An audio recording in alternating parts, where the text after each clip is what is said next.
Built in 1924 by mogul B.S. Moss, the Broadway Theater was designed by architect Eugene DeRosa to become a great movie palace of the silent film era.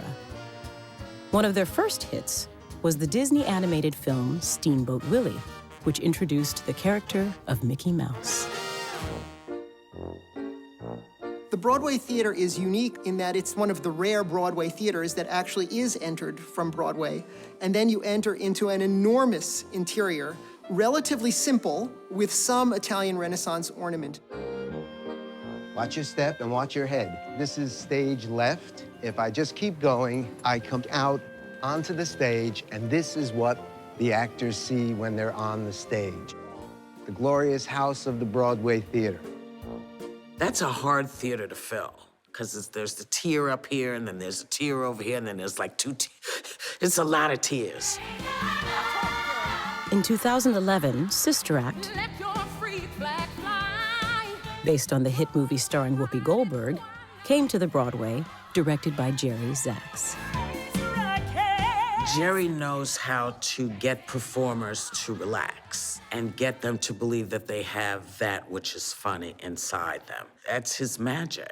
I make sure that the actors are playing their material in a way that makes it as available to as many people as possible. And the way you do that is to focus on a spot in front of the balcony and sing to that spot and pretend that the person you're singing to is right out there. Because what it does is it forces everyone in the theater to look at you. Through its early history, the Broadway moved back and forth between showing movies and presenting live theater. In 1939, the Broadway was taken over by the Schubert brothers and became a legitimate theater.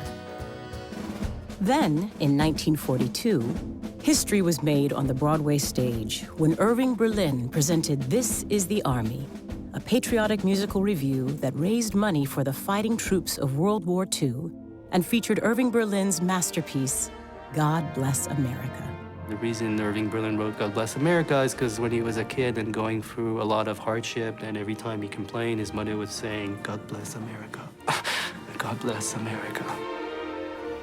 Over the next few decades, the theater became the last stop for successful Broadway musicals nearing the end of their run.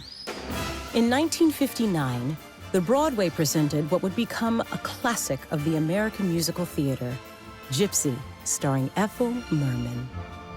It's based on the story of Gypsy Rose Lee, the famous stripper. And it featured Ethel Merman as this very pushy stage mother who lived vicariously through her daughter's performances on stage.